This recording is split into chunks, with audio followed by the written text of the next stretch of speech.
Good morning, good afternoon, and good evening to all of you. Thank you for participating to this wonderful event that is, in fact, the presentation of a report. And in that report, you will find the results, the findings from an international survey that took place in 17 countries. And it is a wonderful opportunity to have so many of you around us today.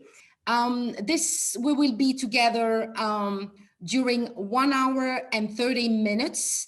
And during that time, we will have welcome remarks first by the founder and director of Focus 2030. That is one of the two groups, NGOs that in fact commissioned this survey. And then we'll have welcome remarks from the head of UN Women. It is Mrs. Phumzile Mlambo Nguka, who is UN Undersecretary General and Executive Director of UN Women. And then we'll pass to the presentation of the report itself with an overview of this international survey findings. And from there, we'll pass to a panel discussion between the very high level panelist speakers that we have today with us. And we'll pass then the floor for concluding remarks by Kathleen Sherwin, who is WD Women Deliver CEO at interim. So we now go to welcome remarks. We'll ask welcome remarks from, as I said, I forgot to introduce myself. I'm so under stress to have so high level panelists that I forgot to tell you. My name is Catherine Fiancambokonga. I'm speaking from Geneva, Switzerland. I'm a UN senior correspondent based here for more than 20 years. And I'm also the elected vice president of the Swiss Press Club. And it's an honor, a privilege for me to be the moderator today. Thank you so much. And now I'll pass the floor for welcome remarks to Fabrice Ferrier, who is the founder and director of Focus 2030. It is an NGO based in Paris, and this NGO aimed at helping achieve the SDGs goals by 2030. We still have a few years to go through research, and that is the reason why his NGO and Women Deliver did commission this wonderful international survey. And I have to tell you that Fabrice Ferrier holds a degree in political science from the very prestigious Sciences Po Paris, which is worldwide known. And he has previously held several advocacy positions, including with Amnesty International and Coordination Sud, which is the umbrella organization of French. So, Fabrice, je vous donne la parole, je vous en prie. The floor is yours. Merci beaucoup, Catherine. Et bonjour et merci de nous avoir rejoints aujourd'hui aussi nombreuses et nombreux. Nous sommes ravis de vous présenter les grands enseignements d'une étude que nous avons menée avec passion et détermination et qui s'intitule « Les aspirations citoyennes en faveur de l'égalité femmes-hommes dans le monde, une volonté de changement ». Nos organisations Women Deliver et Focus 2030 ont réalisé cette étude afin de saisir les attentes et les perceptions du public sur les enjeux d'égalité femmes-hommes. Et nous avons à ce titre souhaité collecter les données chiffrées, d'une part pour mesurer le niveau de soutien des populations en faveur de l'égalité des sexes, d'autre part pour prendre connaissance des actions que les individus attendent en priorité des gouvernements et des décideurs, enfin pour saisir les impacts genrés de la pandémie de Covid-19. Alors, cette étude n'aurait pas été possible sans nos partenaires du Development Engagement Lab des universités de UCL et Birmingham, mais aussi de l'Institut de sondage Deltapol, qui a administré cette enquête en ligne. Et je tiens ici à les remercier vivement, ainsi que mes collègues, Rachel Fowler et Méris Montalvo de Women Deliver, ainsi que Léa Furé, Caroline de Crémou, Philippine Riquillard, Olorin Macindus et Anne-Cécile Rago de Focus 2030. Aujourd'hui, nous rendons public ce sondage qui porte sur 17 pays, comme vous l'avez dit, dans un contexte bien particulier pour 2 raisons. Premièrement, cela ne vous aura pas échappé, nous sommes au milieu d'une crise sanitaire et sociale sans précédent, et notre étude révèle d'ailleurs que cette crise a un impact disproportionné sur les femmes et les personnes les plus marginalisées. Deuxièmement, nous approchons à grands pas du Forum Génération Égalité que nous attendons toutes et tous avec impatience, et à notre sens, ce forum est une occasion unique pour accélérer les progrès en faveur de l'égalité entre les femmes et les hommes. Au-delà, c'est une étape majeure pour atteindre chacun des 17 objectifs de développement durable à l'horizon 2030. Alors, certains d'entre vous le savez, d'autres non. Ce forum s'organise autour de 6 grands thèmes ou 6 coalitions d'action. Notre sondage a donc interrogé les individus sur chacun de ces enjeux pour savoir quelles mesures devraient être adoptées en priorité selon eux. À travers cette étude, nous espérons donc susciter des engagements à la fois ambitieux et audacieux de la part des décideurs qui fassent écho aux aspirations du plus grand nombre. Alors, sans divulguer les résultats qui vous seront présentés dans un instant par mes collègues, je peux d'ores et déjà vous dire que nous avons été positivement surpris par le niveau de soutien à l'égalité femmes-hommes observé dans ce sondage. Tout se passe comme si un rendez-vous historique se présentait enfin à nous pour faire progresser l'égalité entre les femmes et les hommes. Et vous l'aurez compris, il s'agit maintenant de saisir cette opportunité. Vous trouverez sur nos réseaux sociaux et nos sites respectifs, donc womendeliver.org et focus2030.org, un certain nombre de données, dont de prime abord notre rapport, sont résumées l'ensemble des données qui vous sont offertes en open data avec un outil de data visualisation, ainsi qu'une vidéo et un kit de mobilisation. Alors, tous ces documents figurent en ligne, en anglais, en espagnol et en français. Je vous remercie.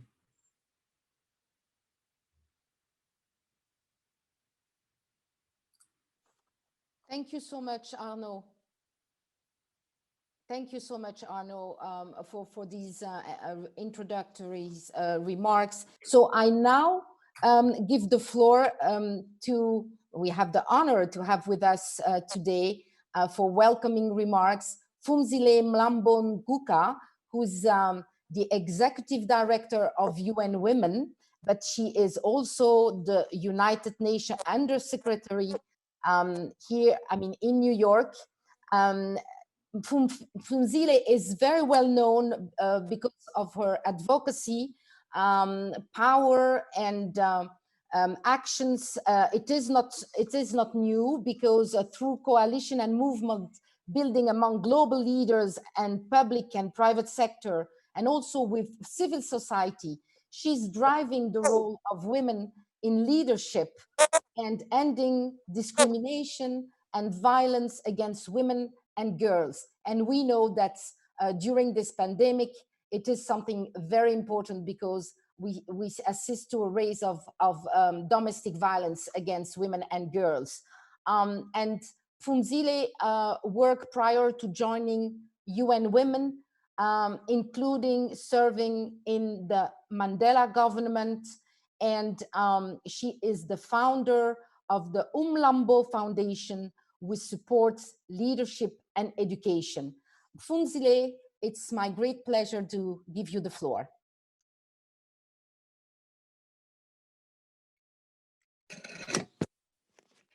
Can you hear me? Yes, we do. Yeah, thank you, Catherine. Kathleen Sherwin, Interim CEO, Women Deliver. Mr. Fabrice Ferrier, Executive Director, Focus 2030. All the co-hosts of this important event today. And please allow me to acknowledge the co-hosts of Generation Equality who are present here today. We have Dr. Nadine Gassman, President, National Institute for Women, Mexico, and we have Ambassador Delphine O, Ambassador and Secretary General of Generation Equality Forum, France.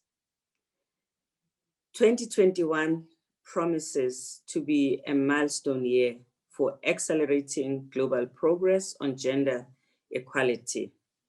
We are determined not to miss that opportunity, even under these unusual conditions. And I'm sure all of us who are here today believe that we cannot miss the opportunity. In Generation Equality, we will call on governments, corporations, civil society, young people, and in fact, people of all ages and backgrounds in the world to step up with bold commitment to make gender equality a reality. We want generation equality to be a major inflection point that will build momentum through 2025 up to 2030. And of course, that will be the decade for action. So the actions we are taking in generation equality provide us with a once in a decade opportunity at a critical and challenging time. And this is the time to accelerate attainment of women's rights. It is also an opportunity that we cannot delay or minimize. We also know about the decades under investment in gender equality. In our report on the implementation of a Beijing platform for action, we identified this under investment. We know that COVID-19 threatens to roll back even the limited and hard-won gains that women have made. So as we gather here today, our collective response as the audience that we are is critical to women and girls. We have to demand relief measures that are targeted to women and girls in the long term as well as in the short term. We also must look at both urgent and short-term stimulus, as well as interrogate the long-term economic reforms that address, for instance, the macroeconomic fundamentals as envisaged in the SDGs. The response to long-term must go beyond the stimulus packages, which are limited in nature. That must include policy and program reorientation, the consideration of political outlook, global solidarity as against narrow nationalism, which we are beginning to see as far as the vaccine is concerned. And also, we want to see targeted interventions that will have an impact on women and girls. The pandemic response must be sustainable, must be rebuilding, and must be transforming. To qualify as a building and building back better, it must bring together all these elements. The findings of this report show that people around the world recognize that gender equality is an issue of our time, and that it is an issue that has been made more urgent by COVID-19. So we have to seize this moment when we have this public sentiment. The report provides powerful endorsement of our cause. The fact that 80% consider gender equality an important cause, it means that leaders must understand that and listen to their citizens. The fact that 61% also of the people want their governments to increase their funding to gender equality using the taxpayers' resources must also be listened by government. And of course, we need to make sure that there's a combination of public and private investment into the agenda for gender equality. So the action coalitions, which you will hear more about as the program proceeds, encapsulates all of these issues. The generation equality stands poised to be part of the change that will direct change that is both concrete but also is scalable and address the key challenges, some of which will be raised by this report. I am encouraged by the support we have seen from our partners. And of course, I am also encouraged by just the hosting of this report that will present to us well thought and articulated thoughts. I look forward to listening to all of you as the program progresses. Thank you. Thank you so much, Funzile, for these remarks. And I note that, as you say, that the findings of these international survey that took place in 17 countries showed that gender equality is an issue of this moment of those years, and that it's highly time for leaders to hear their people asking more to be done for gender equality. And in order to know more about the findings of this survey, I now turn to Dr. Arnaud Gaillard, who is a sociologist and a researcher at Focus 2030. Arnaud Gaillard is specialized in development, human rights and panel issues. He is also an author and a documentary movie director and a teacher at the prestigious French University Paris-Sorbonne. He has worked with Focus 2030 since 2018 on research into public opinion linked to the SDGs. And he has also been with the French National Consultative Commission on Human Rights since 2019.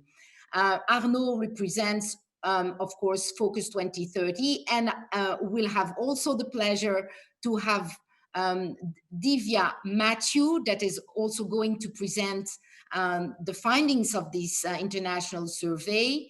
And I now give the floor to Arnaud Gaillard. Arnaud, the floor is yours. Merci beaucoup, Catherine, pour cette présentation. Donc, nous avons réalisé cette enquête dans 17 pays que vous pouvez voir sur cette carte, c'est-à-dire couvrant 5 ou 6 continents, selon la manière dont on considère les continents sur la planète Terre, et qui représente en termes démographiques la moitié de la population mondiale, notamment grâce à la présence de l'Inde et de la Chine dans notre échantillon. Alors on s'est évertué à avoir des pays de niveaux de revenus différents et à couvrir un peu la géographie mondiale. Donc ce sondage comprenait 23 questions qui ont été co-rédigées par Focus 2030 et Women Deliver, mais aussi en collaboration avec l'équipe du Development Engagement Lab, c'est-à-dire UCL et Birmingham University. En totalité, 17 160 personnes représentatives de la population adulte de chacun des pays ont été interrogées en ligne, c'est-à-dire 1000 personnes pour chacun des pays de cette enquête. Alors, ces données ont été collectées entre le 24 juillet et le 7 août, c'est-à-dire pendant la pandémie de Covid-19. Chacun de ces 17 pays interrogés traversait, selon des phases différentes, des stades différents dans leur lutte contre la pandémie. Et ça va évidemment influencer, bien sûr, un peu les réponses. Donc, voici les principaux engagements du enseignement du sondage sur l'égalité femmes-hommes. Donc, en moyenne, sur les 17 pays interrogés, il s'avère que 80% des personnes estiment que l'égalité femmes-hommes est une cause qui leur importe personnellement. D'ailleurs, cette opinion, il faut voir un peu une dimension qui relève du ressenti. Alors, cette opinion est particulièrement partagée par les femmes, à hauteur de 84%, davantage que par les hommes, à hauteur de 76%. Il faut cependant retenir que tout sexe et tout âge confondu, en finale, on identifie ici en 2021 une véritable préoccupation partagée au sujet de l'égalité des sexes. Next. Alors, en moyenne, sur les 17 pays interrogés, 60% des personnes estiment que parvenir à l'égalité entre les femmes et les hommes est essentiel pour mettre fin à la pauvreté. Alors, cette corrélation entre l'égalité des sexes d'une part et la lutte contre la pauvreté dans le monde d'autre part n'était pas si attendue de notre part quand on a dessiné ce sondage. En tous les cas, cette corrélation s'avère d'autant plus évidente dans les pays à revenus intermédiaires, inférieurs ou supérieurs de cette étude, et c'est particulièrement le cas au Kenya, en Inde, en Afrique du Sud, en Chine ou en Colombie. Next. Alors, en questionnant les attentes des citoyennes et des citoyens vis-à-vis de leur gouvernement en matière de promotion d'égalité des sexes, mais de promotion à l'intérieur de leur même pays, à l'échelle domestique, pas à l'échelle internationale, eh bien, en moyenne, sur les 17 pays interrogés, 65% des répondants estiment que leur gouvernement devrait en faire davantage. Alors, parvenir à l'égalité des sexes passe donc, apparemment, selon ces réponses, par l'action politique. Donc, cette attente à l'égard des gouvernements est particulièrement identifiée chez 72% des jeunes, tout sexe confondu, des jeunes, c'est-à-dire des jeunes de 18 à 25 ans, en comparaison avec les réponses obtenues chez les répondants de plus de 60 ans. À noter qu'au Kenya, cette opinion est même partagée par 92% des répondants, tout âge confondu. Next. Alors, nous avons cherché à mesurer, selon l'opinion des répondants dans chacun des 17 pays interrogés, les problèmes les plus importants auxquels chaque pays est confronté aujourd'hui. Donc, c'est une question qui relève un peu de la subjectivité. Chaque répondant était invité à sélectionner 3 sujets de préoccupation à partir d'une liste proposée qui, de fait, mettait en concurrence tous les items entre eux. Donc, et pour rappel, ces résultats ont été obtenus entre juillet et août 2020, soit pendant la crise sanitaire.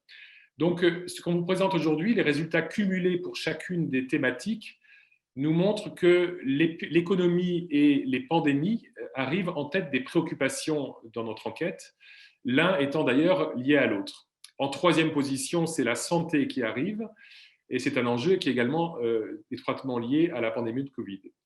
En moyenne, dans les 17 pays, et donc en tenant compte du fait que ces items ont été mis en concurrence les uns avec les autres, eh bien, l'égalité entre les femmes et les hommes arrive en 10e position parmi les préoccupations sélectionnées. Next. Alors, en interrogeant les répondants sur l'articulation entre les enjeux de l'égalité des sexes d'une part et le contexte de la pandémie de Covid d'autre part, il semble évident pour 82% des personnes interrogées que les femmes devraient être davantage impliquées dans tous les aspects de la réponse à la crise sanitaire, c'est-à-dire aussi dans la mise en place des efforts de relance. Alors, ce chiffre vient contraster avec la réalité des faits, dans la mesure où, suivant une étude menée par CARE dans 30 pays, eh bien, il n'y a que 24% de femmes dans les comités de réponse au Covid-19.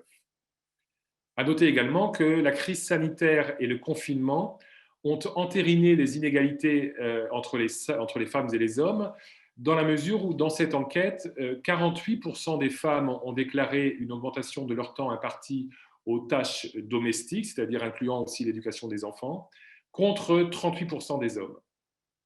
Les femmes sont également plus nombreuses que les hommes à déclarer avoir subi du stress émotionnel ou des problèmes de santé mentale pendant cette crise, notamment dû au confinement. Next. Alors, le combat pour l'égalité femmes-hommes est loin d'être terminé dès lors que le degré d'acceptation ou de tolérance des comportements sexistes demeure relativement élevé. Ainsi, en cumulant l'ensemble des réponses sur les 17 pays, 57% des femmes déclarent avoir vécu des formes de discrimination dans leur vie sociale, professionnelle, familiale ou économique. Il reste encore 14% de répondants qui considèrent comme inacceptable qu'une femme puisse refuser d'avoir un rapport sexuel avec leur partenaire. Siffler une femme dans la rue ou la toucher sans son accord n'est inacceptable que pour 80% des répondants. Et puis, enfin, en moyenne, pour 17% des répondants, il demeure acceptable de penser que les femmes doivent toujours obéir à leur partenaire. Next. Alors enfin, quand on interroge les principales raisons pouvant expliquer que les femmes ne sont pas égales aux hommes, eh bien, on remarque que les facteurs qui relèvent des injustices économiques sont prioritairement identifiés comme étant une cause principale. Alors, à savoir, c'est principalement, dans ce sondage, on va le voir après à propos des coalitions d'action, il s'agit principalement de l'inégalité des salaires, mais il s'agit également de l'inégalité d'accès à l'emploi, à l'éducation et à la formation. Et puis enfin, à noter que le poids de la culture et de la religion est également clairement identifié comme une entrave majeure au progrès en matière d'égalité des sexes. Je laisse maintenant la parole à Divya Matthew de Women Deliver qui va vous détailler les mesures prioritaires en matière de coalition d'action. Thank you, Arnaud. Divya, I would like to introduce you properly because we had the opportunity to do it with Arnaud Gaillard. I remind the audience that you are the Senior Manager for Research, Policy and Advocacy of Women Deliver.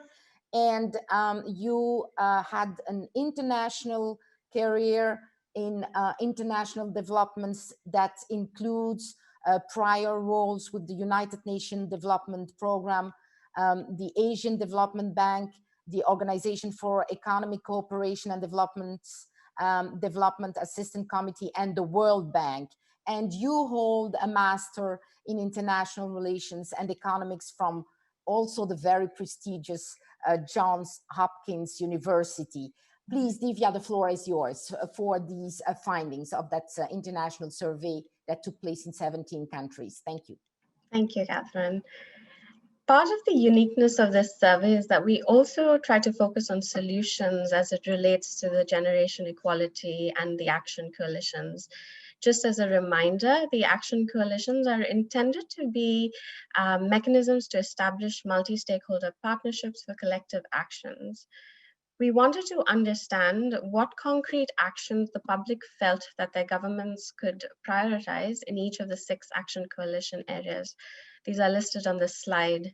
And the results have an implications for a variety of stakeholders, including action coalition leaders, as well as decision makers, both in the public and the private sectors who are yet to get involved. Ending gender-based violence was a top priority across the countries. The most selected solution to addressing GBV was increasing the accountability for sexual and physical crimes. As seen on the right, this measure received considerable support from both men and women. In terms of other measures, we found that ending harmful traditional practices like child marriage and female genital mutilation and cutting, as well as increasing programs for funding that support those who've experienced violence, also received high levels of support. When it comes to improving broader economic opportunities, key actions that received a lot of support included achieving equal pay, as well as preventing violence and sexual harassment in the workplace. Closing the gender pay gap was a top response in 9 countries, with the highest support seen in Switzerland and Germany. Measures such as preventing violence and harassment in the workplace cuts across action coalitions, and you'll see from our report, one of the recommendations is to really hone in on cross-sectoral as well as cross-action coalition collaboration. We also saw support for social protection measures through a variety of actions, including valuing unpaid care. And as Phumzile had mentioned, this made sense given the outsized role women have played during the pandemic on the home front. When it comes to enabling feminist movements and leaderships, actions in the political sphere received the most support. So we saw just under 40% of respondents wanted their governments to support women's political leadership and participation, but as well as achieve gender parity in politics. We had asked respondents whether implementing gender quotas in politics was an effective mechanism to increase women's representation. And over half of the respondents were in support, with younger respondents as well as female respondents more in favor of their implementation.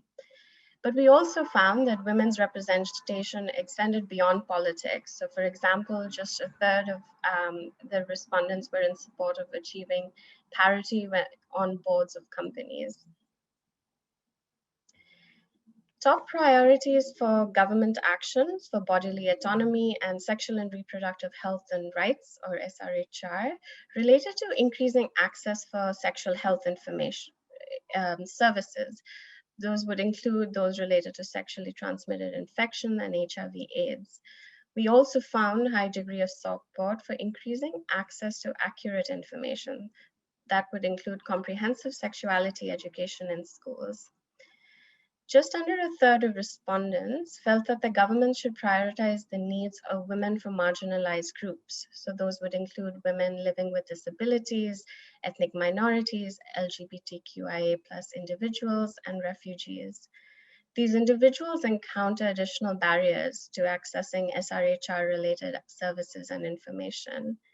As you'll see from the graph on your right, we found that both men and women, particularly in middle-income countries, were highly supportive of this measure.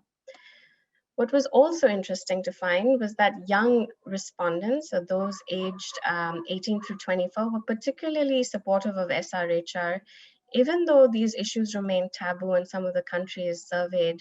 So I do look forward to the panelists dissecting some of these findings. In an increasingly technology-driven world, especially with the pandemic, applying a gender lens to tech and innovation can really accelerate gender equality. And so we found that the measures that had the most amount of support related to providing equal opportunities in STEM, with just over half of the respondents in support. Support for this measure was also higher on average among urban dwelling respondents than rural dwelling respondents. We also saw high support for increasing the safety of digital spaces for girls and women. So for example, preventing harassment and abuse of women online. And this goes again to really focusing on cross-action coalition collaboration.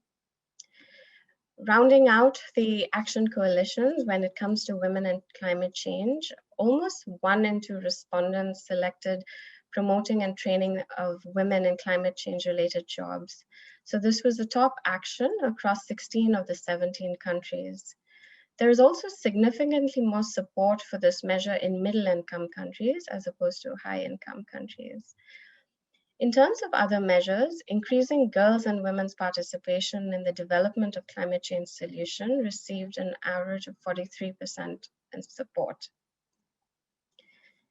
So beyond the action coalition areas, we also wanted to understand what concrete actions could government take at the national level. So that would be to advance gender equality.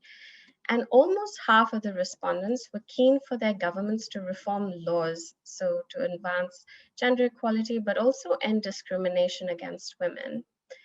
Other actions that received almost a third of support from respondents, including focused efforts on marginalized women, conducting gender equality reviews, and implementing mass media campaigns. Of course, no action is meaningful without funding, and so we wanted to explore public sentiment as it relates to financing for gender equality, and it was really welcoming to see that over 60% of respondents felt that the Generation Equality Forum would be an opportunity to increase funding for gender equality, both in the domestic and the international front. Young women were particularly supportive of this measure.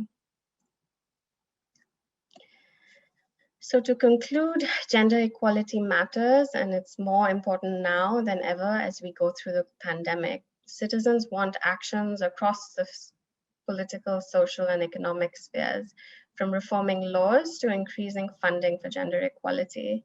They're ready to act in their personal capacity, even vote for a candidate that would support gender equality, and hold governments to account. Thank you for allowing us to have a very brief presentation of the findings. We really encourage you to go through the various tools and products that we've developed, including the data, which is now open source. And we hope you'll use some of these findings for your own advocacy ahead of the forum. Thanks. Thank you so much, Divya, and thank you to your colleague too for presenting those very interesting findings. Merci beaucoup, Arnaud Gaillard, aussi pour votre présentation. So now we will pass to the other part of this event, which is a panel discussion. We had the privilege to have introductory remarks from the Executive Director of UN Women. And we have also with us today 5 other high-level panelists. And because we are very lucky to have very diverse people that have diverse backgrounds and diverse areas of expertise, we'll have the opportunity to go deeper into the survey findings and recommendations. So I will now introduce you again to Mrs. Phumzile Mlambo-Nguka, that is, as I told you, the Executive Director of UN Women, and she is also UN Undersecretary. Phumzile will have to leave us a little bit earlier because she has another meeting, but we have the privilege to have with us Hanna Birna Christiansdottir. I hope that I did pronounce well the name of this very important senior advisor on women's leadership at UN Women and chair of the board of women political leaders. Hanna is going to stay with us until the end of the event. We have also the privilege to have a French ambassador, Ambassador Delphine O. She is the French ambassador and Secretary General for Generation Equality Forum. Previously, she was a member of the French Parliament for La République En Marche, and she's also a member of the Committee on Foreign Affairs, the chairwoman of the France-Iran Friendship Group, and co-rapporteur of strategic issues of the South China Sea. Ambassador O is a graduate from the École Normale Supérieure in France and the Harvard Kennedy School. Coming from Mexico, we have the pleasure to have Dr. Nadine Gassman. She is president of Mexico's National Institute for Women. In Mujeres, she holds numerous degrees, including a PhD in public health from Johns Hopkins University.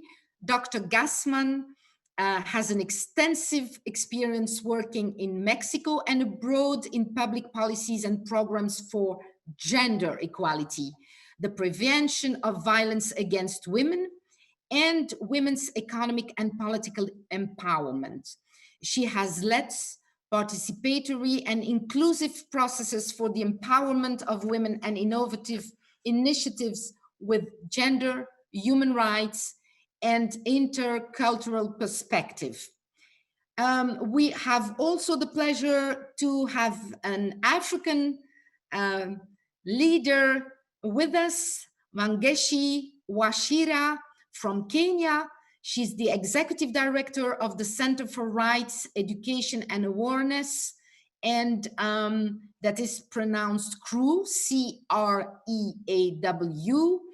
She's a Kenyan feminist and women's rights non-governmental organization focused on building women's and girls' agency.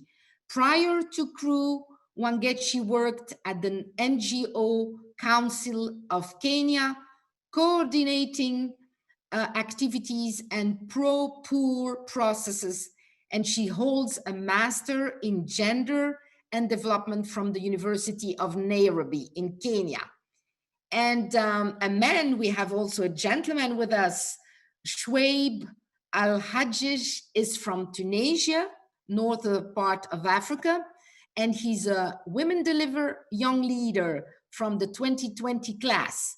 He is at the Cross-Cultural and Interfaith Dialogue Project Manager and Vice President at Atalaki in Tunisia. And he also writes and consults on intersectional feminism, racism, cross-sector solutions, and LGBTQIA rights. He received his Bachelor's of Business Administration from the American University in North Africa. So we have the privilege to have all these prestigious speakers with us today. You have the chance to see their pictures.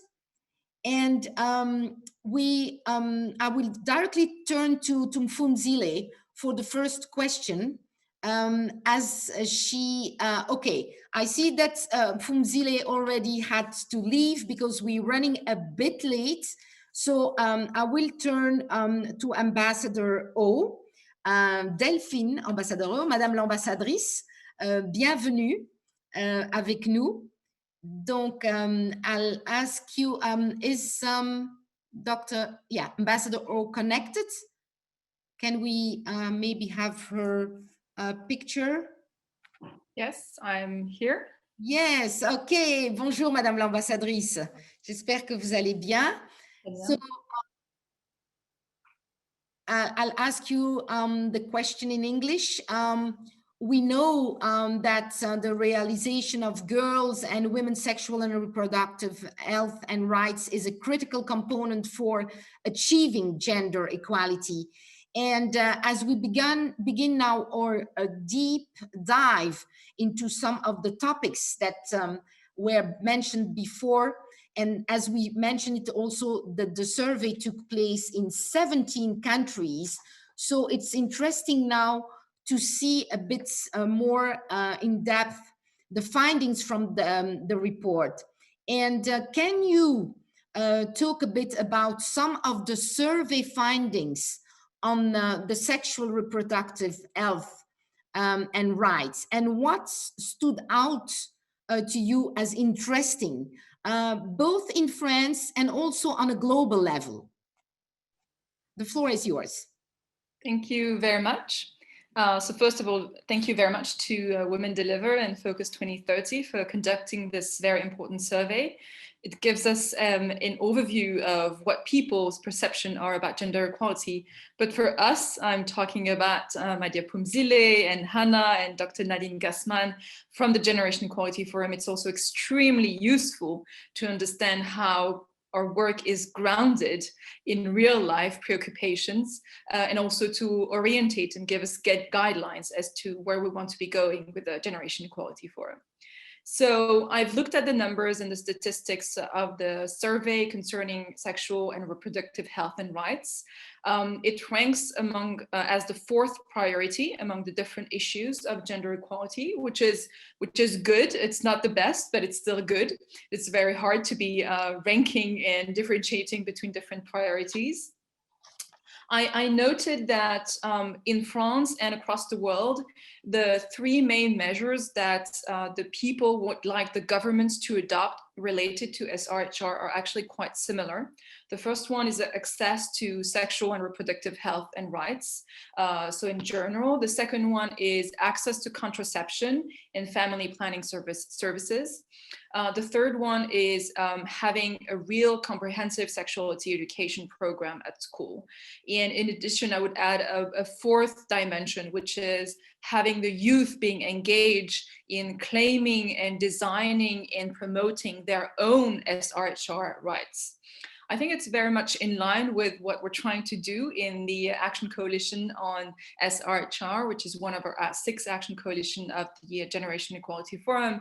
And I'm particularly well placed to talk about this Action Coalition since France is one of the champions of this Action Coalition, alongside many other organizations, International Planned Parenthood Federation, Denmark, Burkina Faso, Argentina, Global Financing Facility, and so on. So this is actually pretty much the 3 priorities that we have set for the Action Coalition. So I'm quite relieved to see that we're in line with people's and women, especially young women's expectations. CSE is definitely at the center. We'll be working with UNESCO and other international organizations on this issue. Access to contraception and family planning, universal access is very important, but also access to family planning services of quality adapted to each woman's specific reproductive needs are very important. Those are not the same in the South, in the North, in different countries.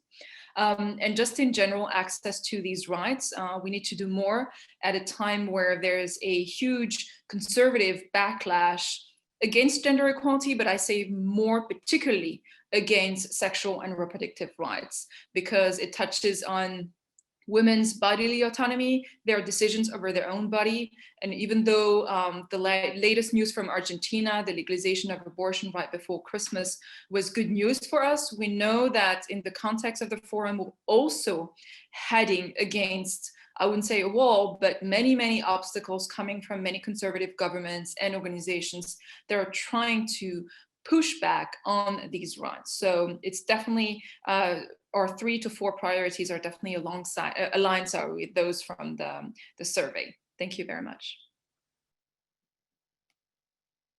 Merci beaucoup, Madame l'ambassadrice. Thank you so much, Ambassador O, for these elements. And I would add that, unfortunately, as you mentioned, we got also bad news today about Poland, where there are problems for women women are losing, in fact, the right to abortion. So I will now turn to Dr. Gassman from Mexico. We now fly directly to Latin America. Dr. Gassman, a part of the richness of this study is that the data are, in fact, dissected at the country level, and it can be found, particularly, we have more information on Mexico. For example, 51% of the survey participants consider, in fact, that the economy to be one of the most important issues in Mexico. As president of In Mujeres, you hold a unique position for advancing gender equality in the country. So what survey results most attracted your attention, and how could these results be applied to the execution of public policies, and as Mexico leads the Action Coalition on Economic Rights and Justice? So I think we'll see Dr. Gassman on the screen. I know she's connected. I'm here. Yeah. I'm here all the time.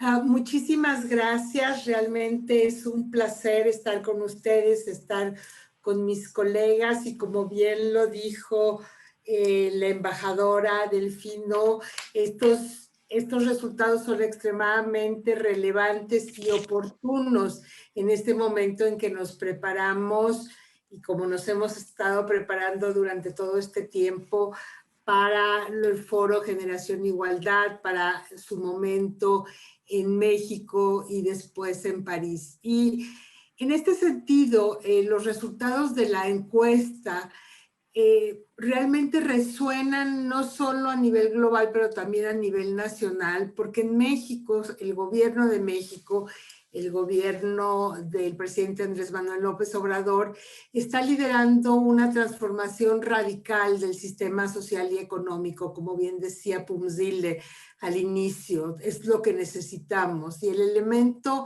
más importante de esta transformación es invertir en los que menos tienen, en las mujeres y otros grupos demográficos que han sido históricamente marginados económicamente. Y si queremos transformar nuestra economía y nuestra vida social como estamos determinados en el gobierno de México, pues tenemos que hacer estos cambios y estas inversiones. Para la agenda de avance de las mujeres, contar con estos resultados sobre la investigación de Focus 2030 y Women Deliver es muy importante. Acabamos de recibir los resultados del censo. Habitamos 64.5 millones de mujeres y niñas, es decir, más del 51% de la población, y incorporar a las mujeres en el mercado de trabajo representaría un aumento de 13% del Producto Interno Bruto. Así que realmente todo lo que estamos trabajando a nivel de gobierno, con los gobiernos nacionales y estatales, es para incorporar a las mujeres en el mercado de trabajo. Y por esto hemos establecido 4 acciones concretas para integrar con éxito a las mujeres en la economía. Uno es promover el empleo formal. En México, más del 60% de las mujeres trabajan en el sector informal. Combatir la discriminación en el empleo, como nos dice la encuesta que se espera. Garantizar los derechos y la propiedad de la tierra para las mujeres es un tema central para México, y acciones afirmativas para empresas de mujeres. Como líder, uno de las líderes de la coalición por la justicia y los derechos económicos, México se ha comprometido con fortalecer el marco normativo nacional e institucional para que las mujeres puedan participar de manera productiva en condiciones de igualdad, incluyendo el establecer una estrategia integral de cuidados, un sistema nacional de cuidados, promover cambios culturales para revertir estereotipos y promover condiciones laborales favorables para las mujeres. El compromiso del gobierno de México se manifiesta a través de acciones específicas, y quiero dar solo algunos ejemplos. Una política de atención justa, equitativa y corresponsable que busque incrementar la participación del Estado, la comunidad y el sector privado en el cuidado de las personas. Crear empleos remunerados en el sector cuidado, desarrollar empleos donde no existe demanda por ellos, invertir en oportunidades de autoempleo de las mujeres, incluyendo emprendimientos locales, mercados de exportación, etc. Segundo, es promover cambios normativos para incluir sustantivamente a las mujeres en el mercado laboral, como es el convenio de la OIT 189 y 190. Estas son algunas de las acciones que estamos planteando hacer en México, y por lo que es tan importante esta información que, como bien dijo Delfín, por un lado ratifica nuestro trabajo y nos da más certeza de la importancia de lo que estamos haciendo y de lo que estamos creando en el marco del Foro Generación Igualdad.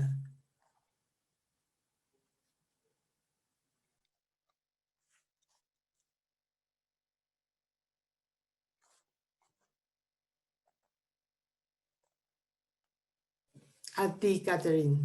Yes, thank you. Thank you so much, Dr. Gassman, for this very interesting finding, particularly when you explained to us the fact that 60% of Mexican women have their activity in the informal sector, and that the population, you have a very large population in Mexico, a large population of women.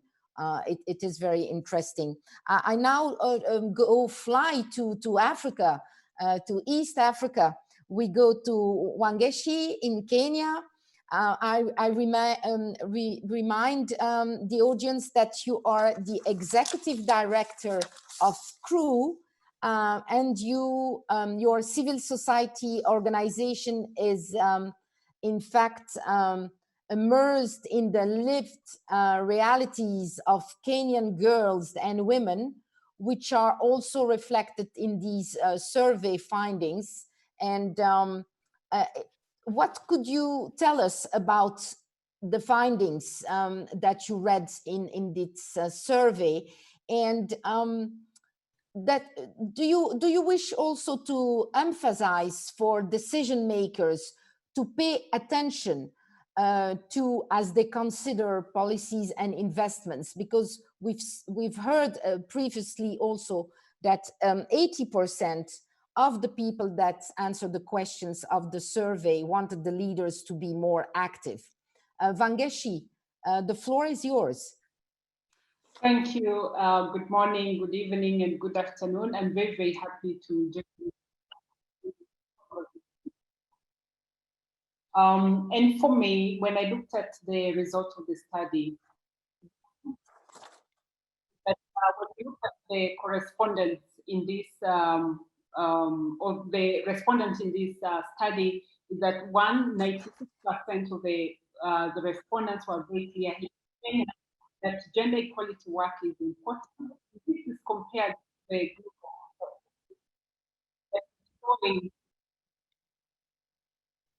that is showing that 60% of the gender equality work is important.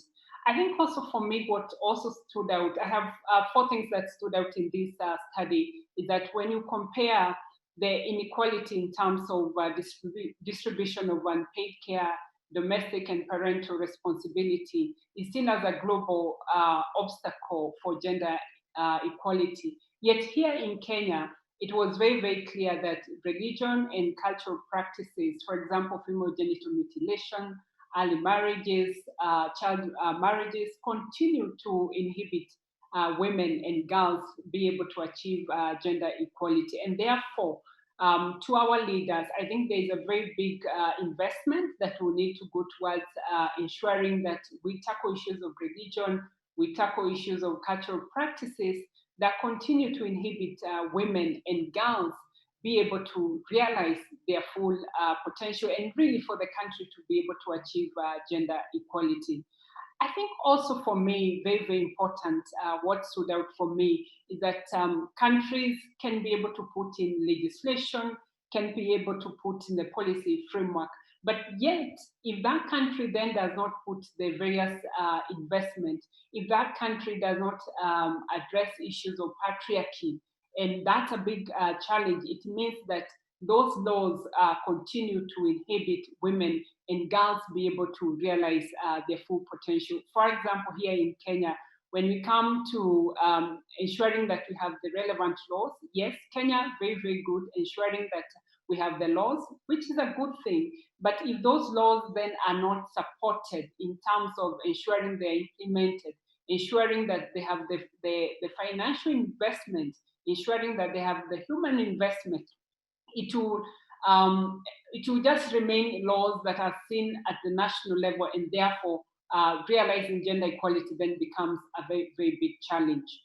My 4th reflection on the study is that Kenyans were very clear that they identified corruption as a very, very big issue that needs to be dealt with. And there's a very, very big connection between corruption, access to essential services for the citizen, and here also including women and girls, because if a country has a very high level of corruption, it will mean that access, for example, for women to health, access to education, access to shelters, access to their basic needs becomes a very, very big challenge. And for us, when you look at, I looked at what the study has been able to highlight, that as a country, as the leaders in this country, as decision makers, they must be able to look at issues of corruption and see the connection that it does have to access to reproductive health services,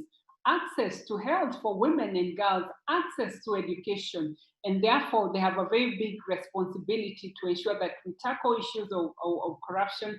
I think we've had the incidences where, for example, the president comes out and acknowledges that, yes, the country is losing a lot of resources, but we cannot, even if we acknowledge that is happening, there must be consequences. There must be a way to ensure that there is accountability, and more important, that these resources are allocated to issues that affect women and girls, so that then we can be able to achieve gender equality as a country. That, for me, those are the 4 things that stood out in this study. Thank you.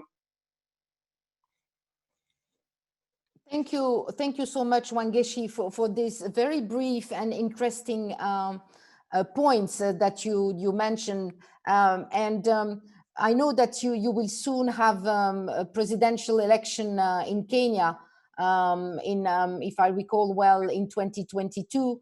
And do you think that all these survey findings will help to mobilize commitments also in your country?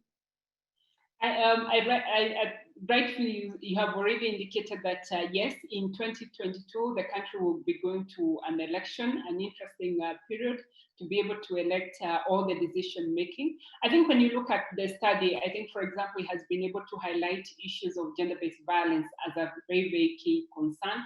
And I think this reflects and goes to affirm, for example, the work that the organization as CREW is doing. And therefore, there is a very, very big responsibility that as the leaders campaign, then what is going to be a manifesto? The leaders will be running for these positions.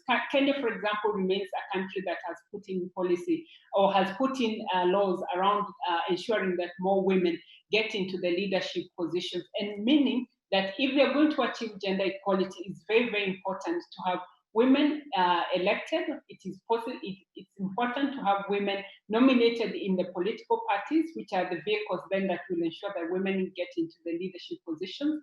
I think also for me, also what the study has also stood out for me is, for example, the leadership has made some level of improvement to speak about issues of gender equality. If you remember in Vancouver during the Women Deliver Forum, is that the president of the country did confirm that he's going to put in resources. He will ensure that we as a country are able to deal with issues of female genital mutilation. But when you look at where we are right now, we can be able to see, yes, there is an improvement in terms of the leadership, ensuring that they are putting resources, that they are ensuring that there is a conversation going on, they're speaking about it.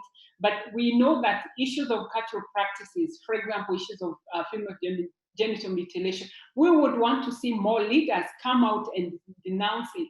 We would want the leaders to ensure that their budgets at the national level, would want leaders to be able to put resources at the county level where a lot of work is happening, and ensure also that there are policies that are in place to be able to support this work.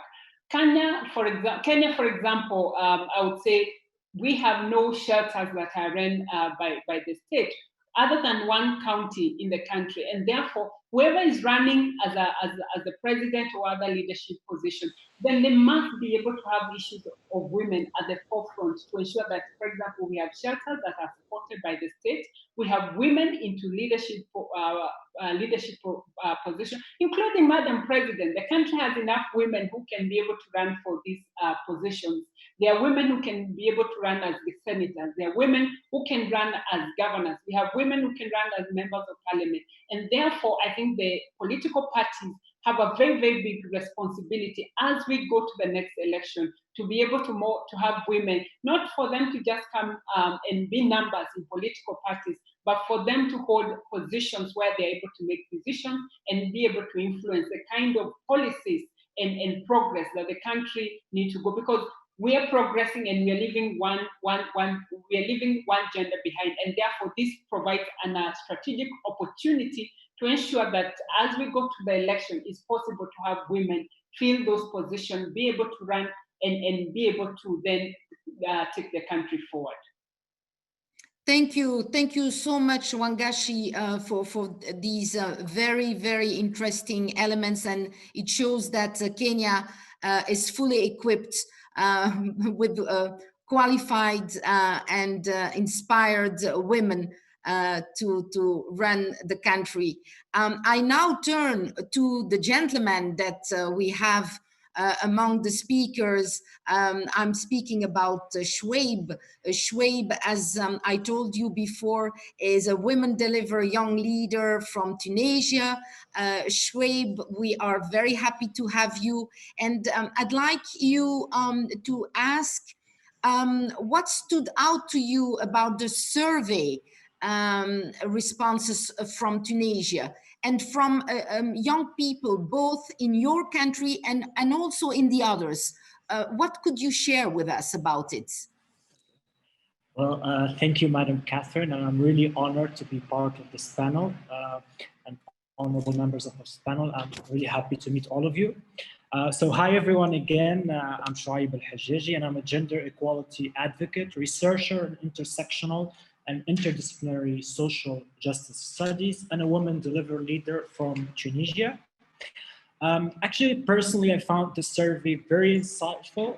First, from a youth perspective, it is key to note that young people globally are some of the most committed stakeholders who want to see their governments and leaders take action to build a more gender equal world. Overwhelmingly, the data show that young people under the age of 25, young women in particular, are especially likely to hold their government accountable for advancing gender equality.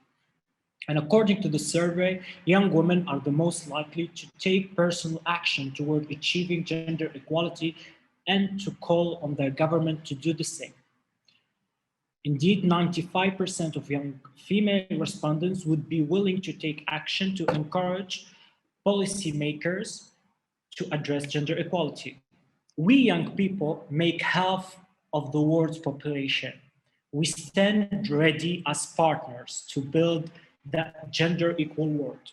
So my question for those in positions of power is, how will you ensure our meaningful engagement? It is not enough to put people, young people, particularly in the room.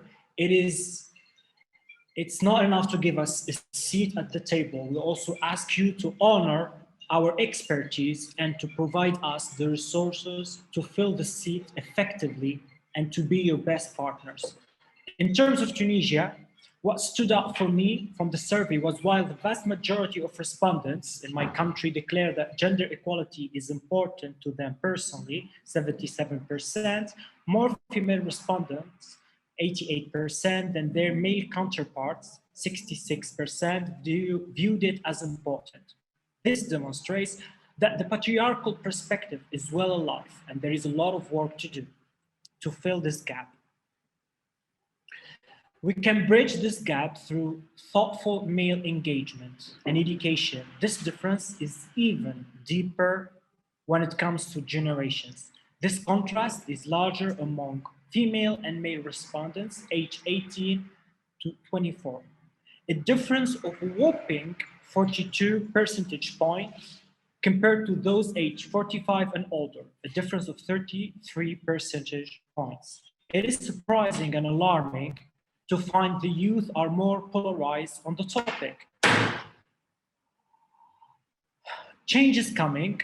When respondents were asked to select 3 actions government can take from a list of options, it was reassuring to find out that 39% of respondents in Tunisia claimed that the government should focus efforts on marginalized women to leave no one behind. For example, ethnic minorities, LGBTQIA+, individuals, women with disabilities, refugees, and migrants.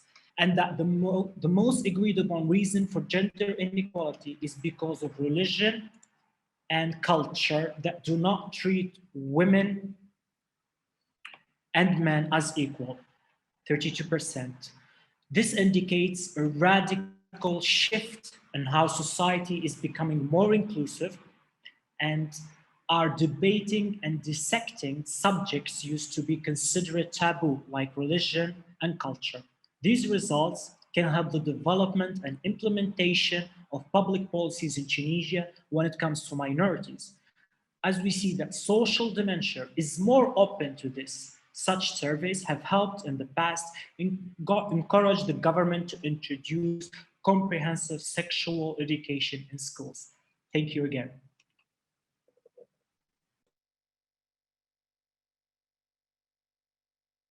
Thank you so much for your remarks.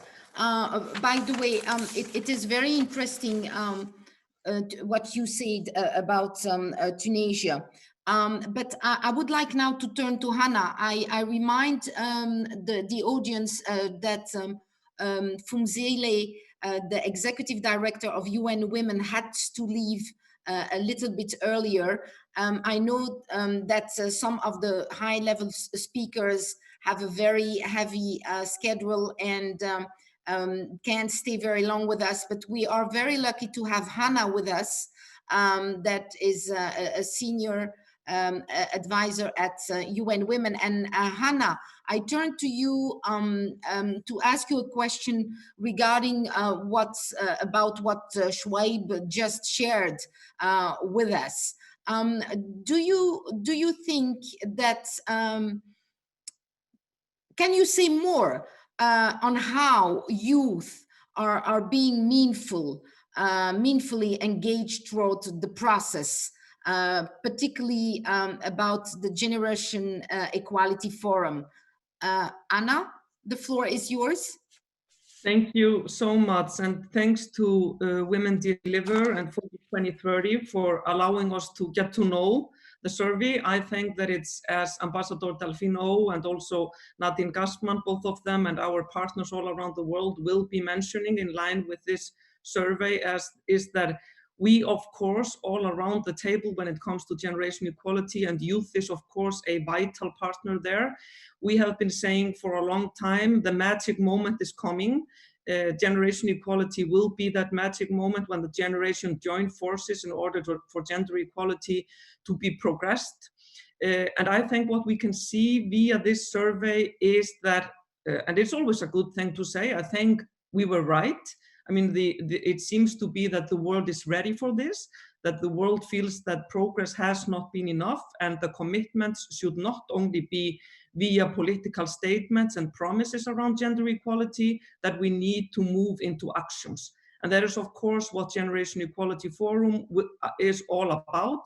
We want to see actions and moving the world towards that is the most important thing of the Generation Equality and its great forums that will be taking part in Mexico and France. So I think the general mission around generation equality, and let me then touch upon the issue around youth. The generation equality and all of its work is centered around making sure that generations meet and sit together and join forces on not just sitting by the table, but actually co-creating generation equality, the forums, the campaigns, the action coalition, and everything that is around generation equality. So I feel super proud to be part of that we have actually, it's not just that youth and representatives from the youth are vital in everything we do, because they are really the role models of generation equality, if you like. They have a seat by the table in the fairly complex co-creational process that the generation equality is. They have a seat in the governance structure as such, and they are also leads when it comes to, they are the leaders when it comes to the 6 action coalitions. We selected leaders to have sort of the main role within the action coalitions, and youth leaders are there by the table, not just as a voice, but as actual decision-making parts of the whole thing. They are by the table then with the other leaders of the action coalition that are member states, international organization, private sector, foundations, and international, and of course, from civil society. These are the leaders of the action coalition, and youth is, of course, represented, and not just as a token that we sometimes have seen in the past, but as real actors. And this is something that we that are working on Generation Equality Forum are really, really proud of.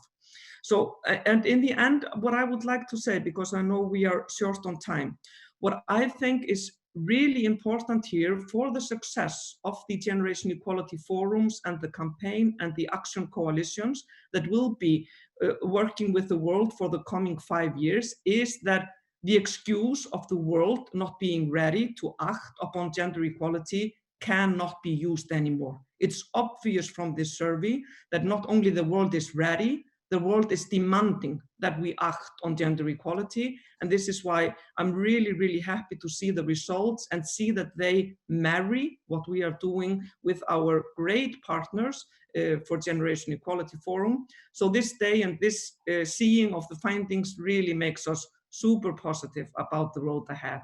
Thank you. Thank you, Hannah, for these remarks. And you're right, we've seen it.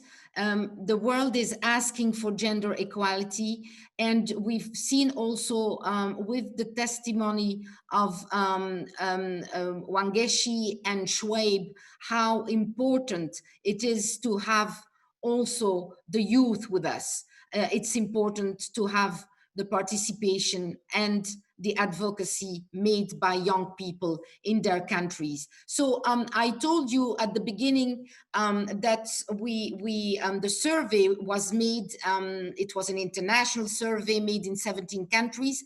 And now as we turn to the part where we are taking questions from the audience, one of the questions that is often coming is how did Focus 2030 and Women Deliver choose the 17 countries? So I'll ask this question to Arnaud. Arnaud, si vous pouviez répondre à cette question, s'il vous plaît. Alors, je peux comprendre la frustration de certains de vous qui écoutez cette conférence, parce que 17 pays, c'est beaucoup et c'est peu à la fois. Donc, on aurait voulu avoir beaucoup d'autres pays inclus dans cette recherche. Le fait est qu'on avait dès le début la volonté de pouvoir couvrir une géographie assez globale. On a voulu dès le départ pouvoir couvrir des pays avec des variétés de régimes politiques, des variétés de dispositifs culturels et religieux. On a voulu également nous assurer qu'on pourrait avoir dans ces pays, certains des pays qui sont particulièrement impliqués dans le Forum Génération Égalité. Et puis à côté de ce désir de vouloir couvrir la Terre entière, on avait des limites, alors bien sûr des limites financières, on avait des limites de faisabilité d'un point de vue méthodologique, c'est que on ne pouvait pas, pour des raisons sanitaires, faire d'entretien de face à face. On ne pouvait faire que ça en ligne. Faire en ligne, il faut du coup que la population entière, pour être représentative, puisse avoir accès à Internet. Bref, on a dû combiner à la fois nos désirs et des conditions de faisabilité restrictives. Voilà le résultat. 17, c'est déjà beaucoup. C'est probablement trop peu. Je suis désolé pour tous ceux qui avaient des curiosités qui portent sur des pays qui ne sont pas mentionnés dans cette enquête. Merci pour cette réponse. Et puis, j'espère qu'il y aura... oh, sorry, I'm going to switch to English. Thank you, Arnaud, for this answer. And maybe there will be a following up report that will be able to focus on other countries. Among the questions that are asked by the audience, there is one for Ambassador O. It is regarding the countries where, in fact, you have a very weak political representation of women, meaning in the parliaments, in the governments, you don't see many women. And in fact, the question that is addressed by Eva Biaudet, who is member of parliament in Finland, she asks Ambassador O how she sees the voices of women to be heard in decisions on women's bodies in countries where there is a very, very poor representation of women in the political institutions, and where we know that there is a large majority of men that are usually particularly negative against women's rights. Ambassador O, Madame l'Ambassadrice. Thank you. I wish I had the answer to this question, but maybe two elements of answer. The first one is, unfortunately, in some countries where you also have an important presence of women in decision-making bodies, it is also conservative countries. I'm thinking of Brazil, of other countries where you have female minister of gender equality or women's rights that are actively pushing against what we call progressivism in terms of women's rights.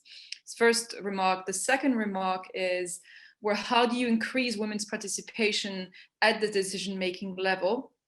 One answer, which is not the only one, but in which I'm very much in favor of, is quotas.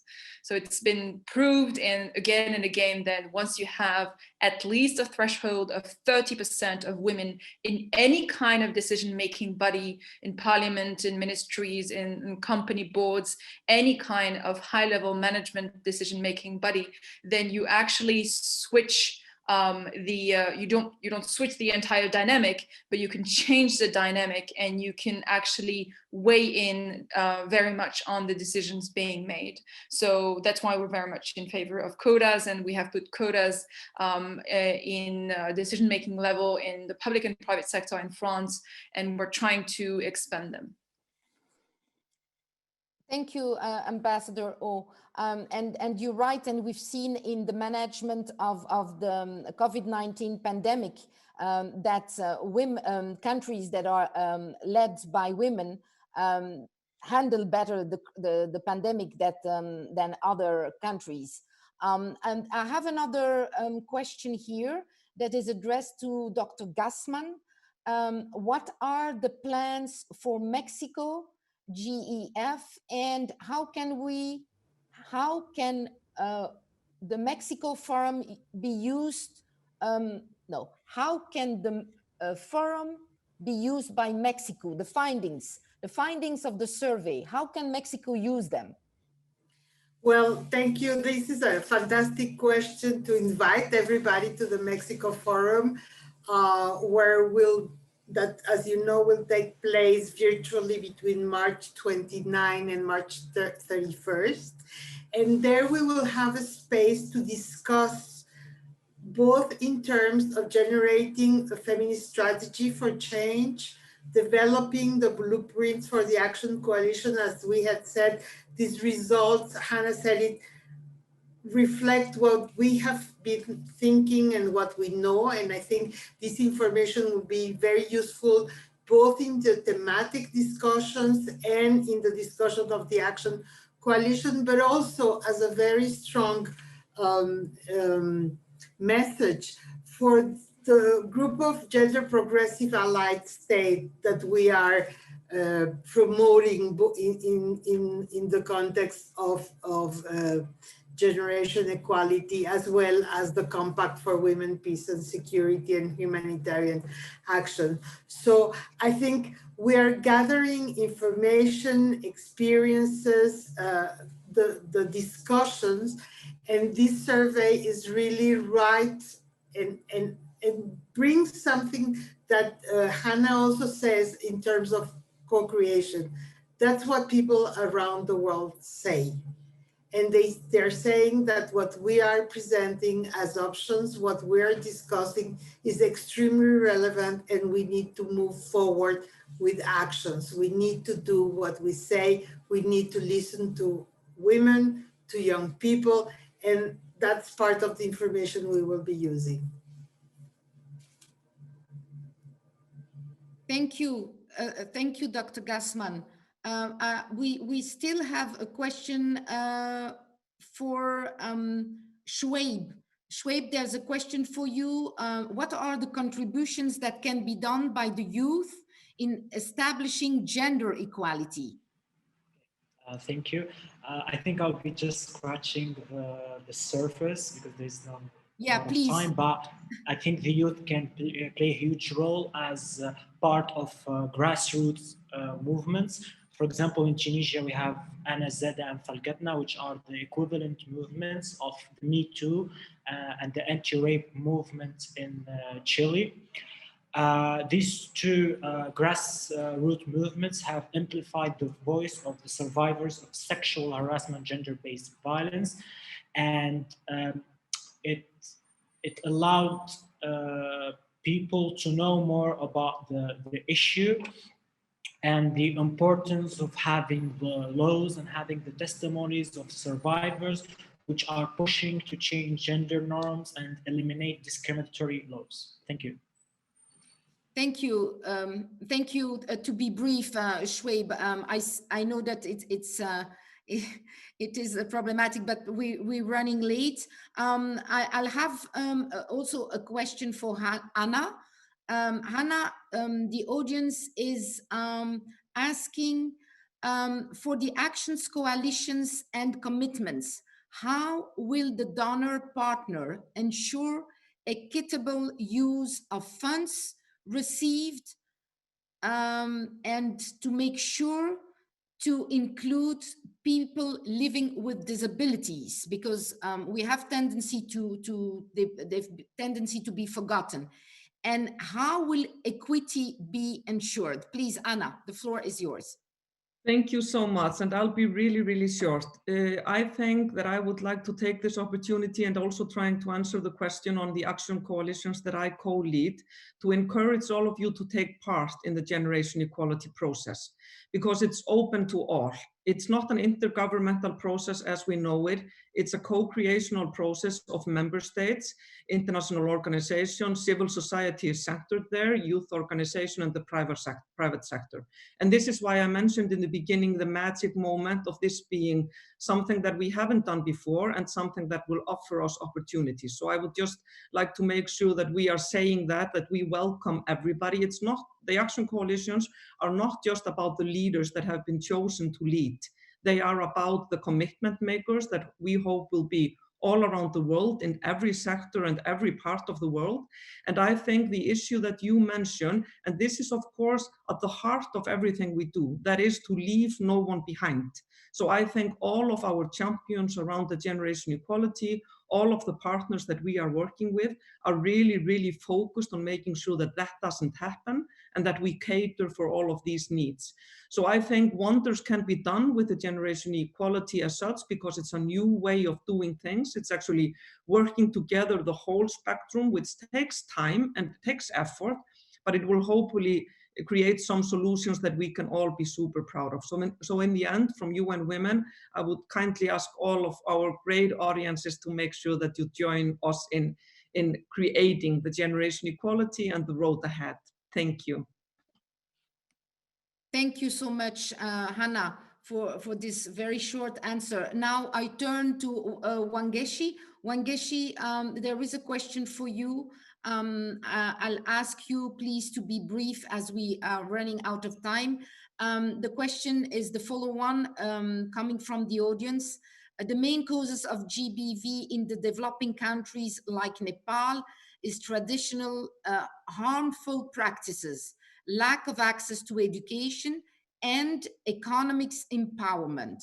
How can we ensure funding for these issues?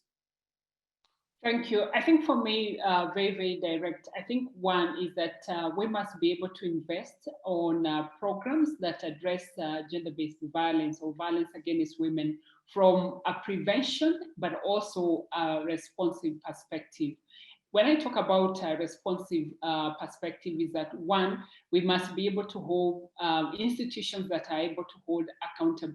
There must be accountability from the perpetrators who commit this.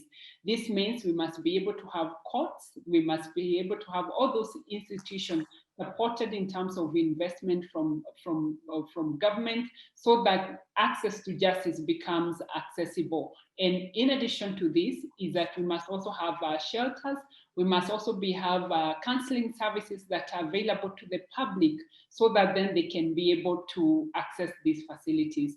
I think the other one is that we must also be able to go up the river and be able to find out what is actually happening there, who is violating the women, and therefore meaning that there's a lot of investment that need to be done in terms of prevention work. And the prevention work here, we are looking, how do we engage on programs? How do we create awareness? How do we engage men and boys so that then, because the statistics show that the biggest perpetrators are men.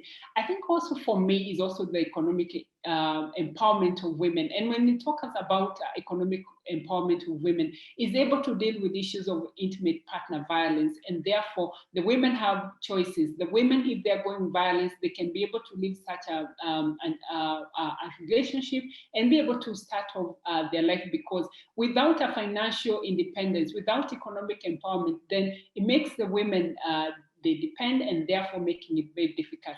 We must also go deeper and look at what are these cultural practices, female genital mutilation, early marriages, and who is the custodian of these cultural practices, who benefits from these cultural practices that keep young girls at early marriages. keeps young girls at going through female genital mutilation, and therefore ensuring that the countries have laws, the countries are able to implement those laws, because it's one thing for countries to have laws, and laws are good, but those laws are only going to make to become relevant. They are only going to change women and girls' lives if they are funded by the state. That's the only way that they become sustainable. I think also to get into education so that both men and women, boys and girls can be able to understand that we must be able to respect the rights of women and girls, whether they, when they're young, when they're growing up, in their youth. I think the other thing we must be able to mobilize, and when I say mobilize is here, we are speaking about working with the senior generation. We must be able to work with the young people. We must also mobilize young girls so that they can be able to organize themselves. They can be able to amplify the voices of what they're going through, so that they can be listened to and they can be at the table, so that they can talk about the issues that affect them. Budget allocation, when I'm coming to this, is very, very important. The state must be able to ensure that there is funding, there is investment as a country, because you cannot live, a country cannot be able to move when a whole population, for example, here in Kenya, 52% is left behind. That will mean the country is not going to be able to develop economically, because you are leaving a whole population of 52%. So there is a big responsibility to work on the response, but also ensure a bigger investment on prevention. Thank you. Thank you, Wangeshi, for being precise and quick.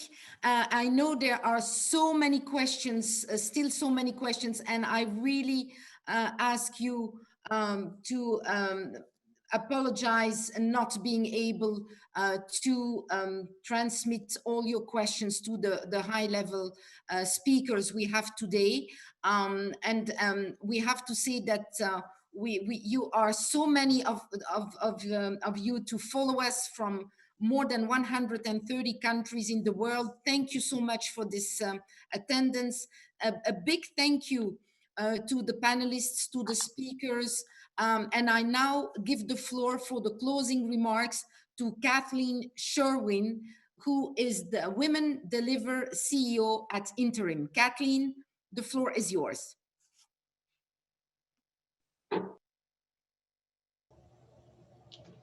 Great, thank you. First, I just want to thank our panelists and presenters and moderator for this discussion. I also want to thank the wonderful teams of Focus 2030 and Women Deliver for making this collaboration and report possible. And of course, a very special thanks to our funding partners, the Swiss Agency for Development and Cooperation, the Government of Canada through Global Affairs Canada, and the French Development Agency.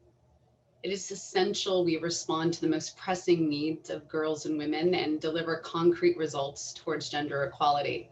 Today, we had more than 2,200 decision makers and policy makers and advocates, over 100 GEF Action Coalition leads registered for this briefing call today, representing over 136 countries. And really now we must match words with action and listen to the expectations of citizens around the globe. So here we leave you with our joint calls to action as leaders. One, to make bigger and bolder commitments and take meaningful action to advance a gender equal world. We must match gender equality commitments with financing and accountability mechanisms. We need to develop comprehensive policies and programs that foster collaboration across thematic issue areas.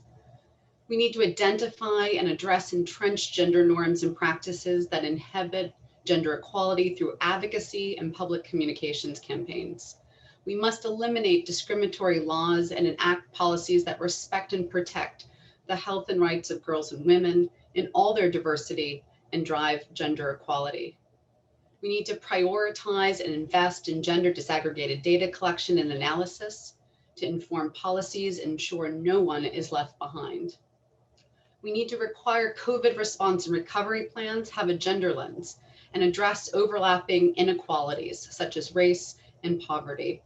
And we must ensure that investments in policies and programs meet the needs and equally benefit all girls and women, including young people and people from underrepresented groups.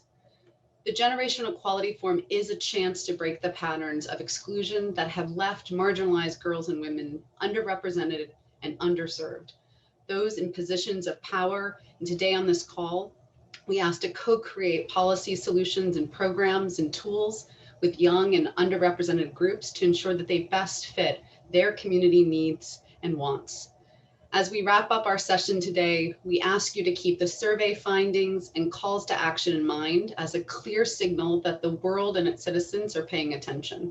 And we have an important policy window to make change actionable. If you are a GEF Action Coalition leader, please utilize this research and the calls to action to inform your commitments and priorities. If you are a government or private sector partner and you haven't signed up to an action coalition, we hope that today's results show you the strong public will and expectation for you to step up and to commit to gender equality through new programs, practices, and investments. If today's discussion shows us anything, it is that the public is paying attention, especially to young people. And young people want more action, not just more talk on gender equality. The Generational Equality Forum presents an opportunity to act decisively to improve the status of girls and women throughout the world. We know that a gender equal world is healthier, wealthier, more productive, and more peaceful. Thank you all so much for joining us today, and we look forward to seeing you soon. Thank you.